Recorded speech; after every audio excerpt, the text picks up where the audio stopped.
Hi. So I just want to clarify a few doubts regarding matrix multiplication. So I have got two matrices A and B. So A is m by n. The dimension of a matrix is always rows by column. Okay. So the first m is the number of rows, n is the number of columns in matrix A.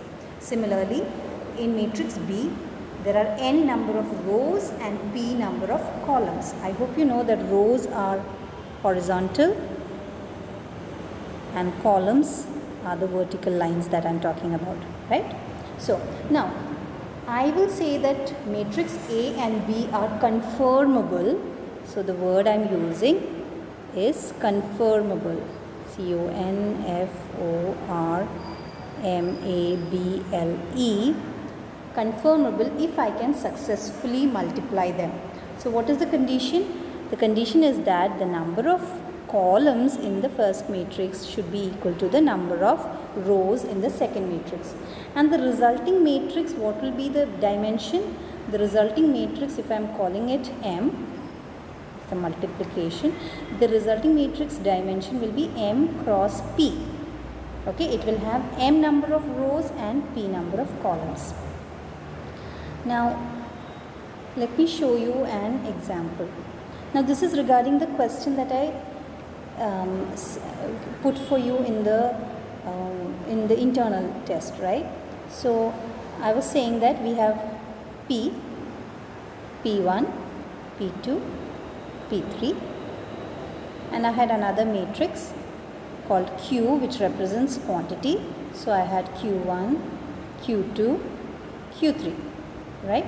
So, when represented like this, okay, there's an equal to here. Okay. When represented like this, the number of rows is 3, columns is 1. So, P is 3 cross 1 matrix, Q is another 3 cross 1 matrix. So, here the number of, one second, okay. Let me just, right. So, the number of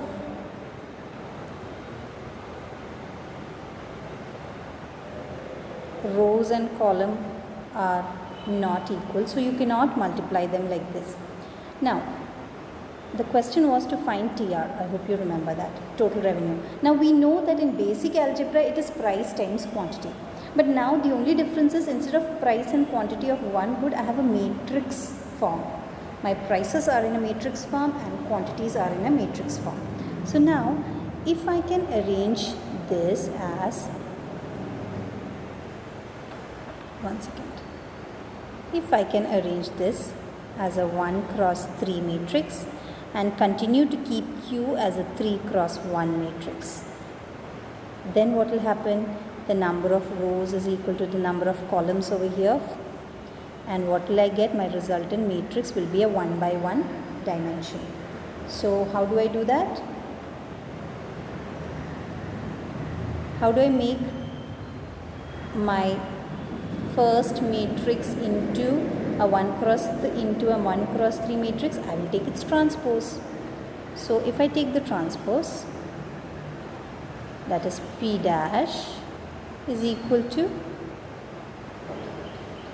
P1, P2, P3 into Q dash, which continues to be a column matrix, Q1, Q2, Q3. So what will I get? Oh, sorry. So if I multiply these two, see here it is a 1 row, 3 column matrix, and here it is a 3 rows, 1 column matrix. So they are conformable. This is equal to this. And I am saying I will get a 1 cross 1 resulting matrix, right? What is that 1 cross 1 resulting matrix? Going row wise and column wise. That's always how the direction of multiplication happens. What will I get? P1 into Q1 plus P2 into Q2 plus P3 into Q3, right? So that is just, since there's pluses in between, it's a 1 cross 1 matrix.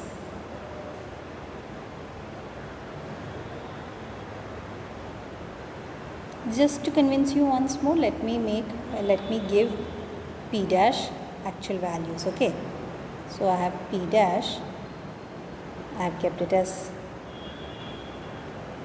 right, and Q dash,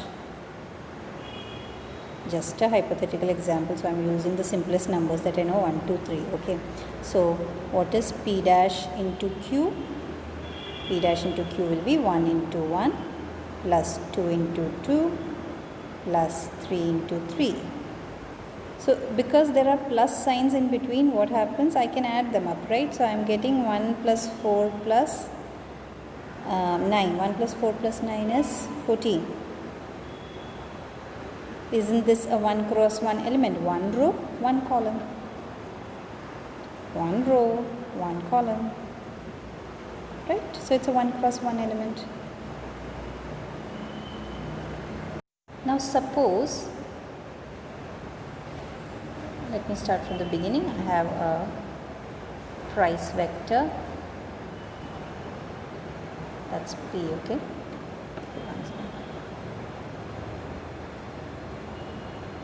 Okay, and I have a quantity vector,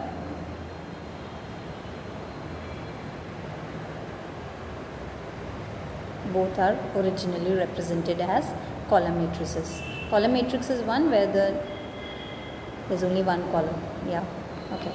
So now suppose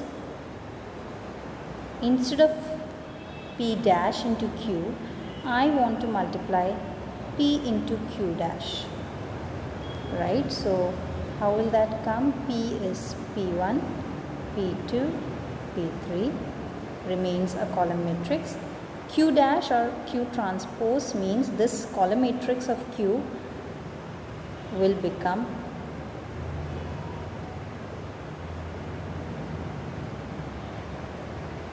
a row matrix. Now if this is the case, then what will I get? Let me look at it in terms of dimensions. P1, P2, P3 as a column matrix, so it is 3 rows, 1 column. And Q1, Q2, Q3 as a row matrix means it's 1 row and 3 columns. So again, it's conformable because these two things are equal. And I'm saying that the resultant matrix will be a 3 cross 3 matrix.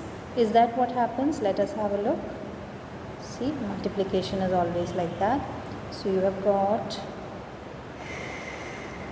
P1 into Q1,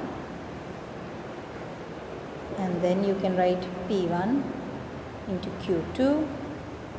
So that's first row multiplied by first column, first row multiplied by second column, first row of P multiplied by third column, that is P1 Q3. Similarly, second row of P. So second row of P multiplied by first column of Q. So that's P2 Q1. Second row of P multiplied by second column of Q, P2 Q2. And second row of P multiplied by third column, that's P2 Q3. Similarly, by the same logic, we will have P3 Q1, P3 Q2 and P3 Q3, right? So you see, okay, I don't have space to write the other right hand side braces, but I hope you understand. So you see what I have here is a 3 cross 3 element, 3 rows, 1, 2, 3 and 3 columns, 1, 2 and 3. So I hope the difference is clear now. You can still ask me questions. I am here for you.